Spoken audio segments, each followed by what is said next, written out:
Flora with us right now from the group called Holy Rocka Rollaz, and Mark's of course got a pretty good connection to our area. He's a son-in-law to Dave Finstead, and Carol, of course, from God's country. But beyond all that, he's into his own career with some really exciting music. And back visiting home, we put him in the hot seat a little bit here today to talk about his group and where they've progressed. And Mark, how you doing? Good to see you again. It's good to see you, David. I'm doing well. We last time we talked, you were really putting together this rockabilly group, and it sounds like it's really gelled for you. It has. It's taken off better than we could have imagined, and we had some high hopes for it, and it seems it's happening. So we believe it or not, we got our start in South Dakota. Of course, we're a Minneapolis band, but we got our start in the South Dakota State Pen. And 9 years ago, Dave asked me if I would take over his music ministry down there, and I said, I really don't know what I'm doing. He says, I'll just go in there and play some rock and roll and give the guys a good word, and we'll see what happens. And that's how it happened. So I've been doing it for 9 years. And then 3 years ago, it was a snowy night. We're driving back, and it seemed like it was like straight out of that movie, Walk the Line. You know, the guys were just standing up, clapping hands, stomping feet, singing I Saw the Light, and it was just so much fun. And we're driving back. We're a little bit southwest of Mankato on 169. The snow's flying. And I looked at the guys. I said, this is too much fun to just be doing in here a couple of times a year. We should really start doing this. And the band's like, yeah, we should. And then I said, but let's do it for real. Let's do a stand-up bass. Let's do a minimal drum kit. And I've just got this Gretsch, and I use an old 62 Bassman amp, and that's just how you get that tone. And so we started practicing, and the bass player had to learn from electric to stand up. There's a difference. Oh yeah, there's the electrics, they give you like the boom boom boom, where that slap is boom boom boom, and you get that train rolling sound. Mm-hmm. And I'd say we spent about 3 months really trying to get that sound.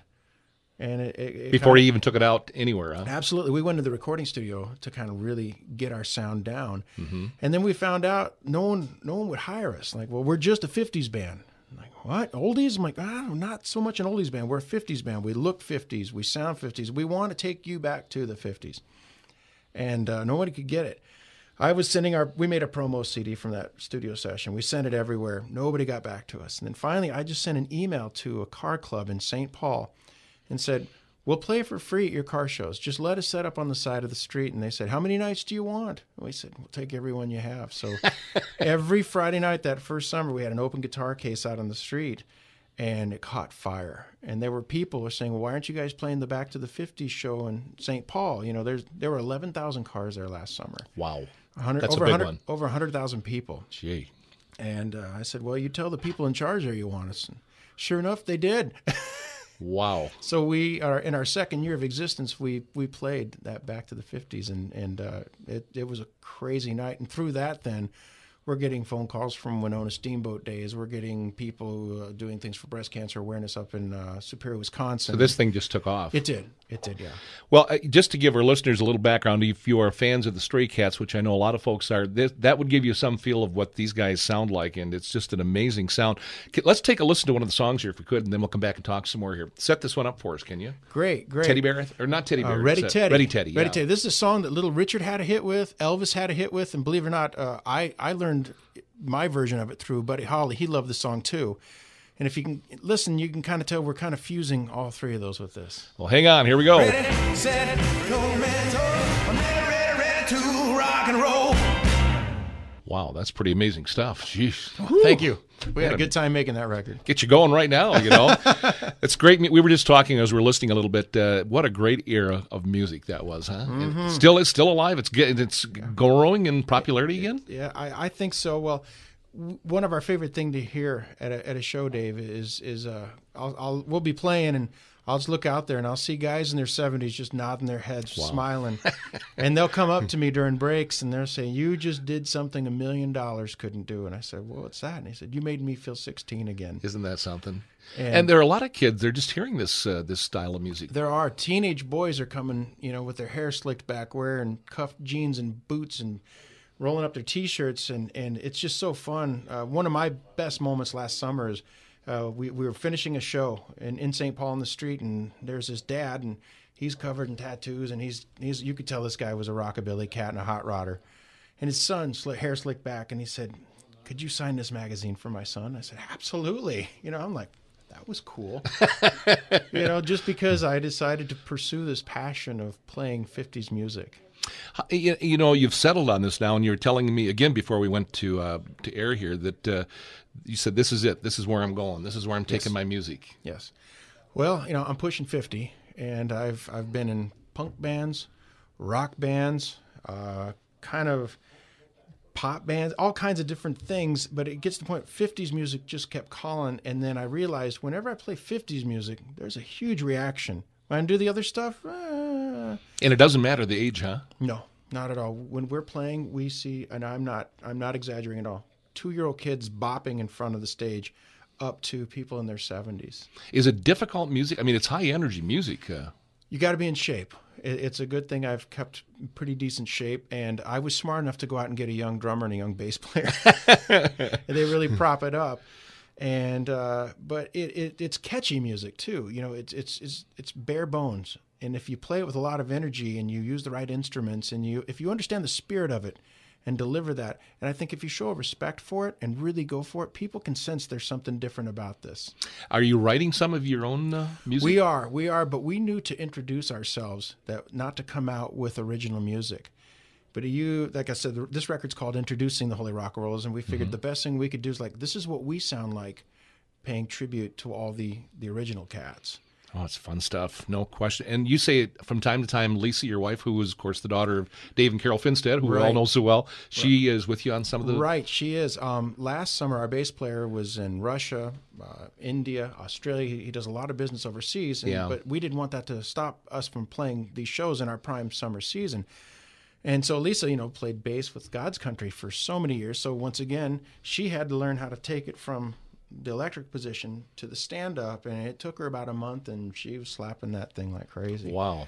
Let's take a listen to another one of your songs here off this CD that you have. And by the way, is the CD available where? Just at shows, or if someone really, really wants a copy, they can talk to Dave and Carol. This is an old Chuck Berry tune, isn't it? Yes, it is. And it takes you back away. This I think everybody knows Maybelline. Let's take a listen once again to the Holy Rocka. All right, sounds of the Holy Rocka Rollaz, and Mark Flora is in with us right now. He's head of the group, and of course, mostly headquartered out of the Twin Cities, but from time to time you get back home to visit friends and relatives. And are you playing a lot of gigs nowadays, I suppose? We do in the summer season, and then come the fall and the winter, it seems we don't get as many calls, but so we're hoping to find a booking agent. Word's getting out now that we're not just a car show summer band. Yeah. We're doing a handful of benefits this winter, but once again, already people are calling and booking us for car shows next summer. We're doing. Do you like the car show thing? Is that where you like to? I do love it. Yes, yeah. It was just such a perfect soundtrack because all these guys grew up in that era or wanted to be in that era, and they bring their cars and we fire it up. Will we ever see you out in this neck of the woods? I sure hope so. That'd be great if we could, play something at the Goss or the Redland Center.